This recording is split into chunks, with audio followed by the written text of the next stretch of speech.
Nasa 1,000 Pilipino sa Lebanon ang nais magpalikas ngayong Alert Level 3 na roon sa gitna ng tumitinding hidwaan ng Israel at ng grupong Hezbollah. Pero may mga Pinoy na nag-aalangan pang lumikas. Tinutukan niya ni Mav Gonzalez. Kasunod ng mag-iisang taon ng giyera ng Israel at Hamas, sumiklab din ang panibagong hidwaan ng Israel at kaalyadong grupo ng Hamas sa Lebanon, ang Hezbollah. Sa pinakahuling pambobomba ng Israel sa southern Lebanon, 10 ang namatay, kabilang ang 2 bata ayon sa Hezbollah. Kahapon pa hinihikayat ng Philippine Embassy sa Lebanon ang nasa 11,000 Pinoy roon na wag nang hintaying lumala ang giyera at lumikas na hanggat bukas pa ang mga paliparan. Sa 1,000 nagsabing gustong magpalikas, mahigit 300 ang nakauwi na sa Pilipinas. Ito yung mga undocumented o di kaya yung mga bagong dating lang sa Lebanon, hindi pa sanay sa regional tensions. Ang kailangan lang yung kanilang exit clearance.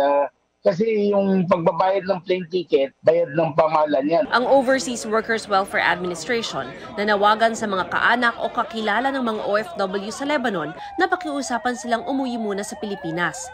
Si Bernadette Giyang, na 8 taon ng OFW sa Beirut, Lebanon, hindi raw muna lilikas kahit pinauuwi na ng kanyang pamilya sa Pilipinas. Hindi naman po ako nag-aalala. Pero yun lang, gusto ko pong lumipat na sa kung may lipatan po ako. Huwag kang mag-alala sa akin kasi okay naman po ako dito. Kung lumala ang sitwasyon, baka uwi na rin ako. Alert Level 3 ang sitwasyon sa Lebanon o voluntary repatriation at sagot ng gobyerno ang gastos para sa mga nais umuwi. Minomonitor din ng DFA kung kailangang iakyat ito sa Alert Level 4 o mandatory repatriation. Sabi ng Department of Migrant Workers, handa silang tumulong sa paglikas. Tense ang sitwasyon. Merong mga events o haka-haka o mga pinapalagay na mangyayaring kaganapan in the next few days na nagsasabing nagbabadya na lalala ang sitwasyon. Kung hindi makakaalis ng Lebanon, pinapayuhan silang lumikas sa mas ligtas na lugar sa labas ng Beirut, South Lebanon at Bekaa Valley.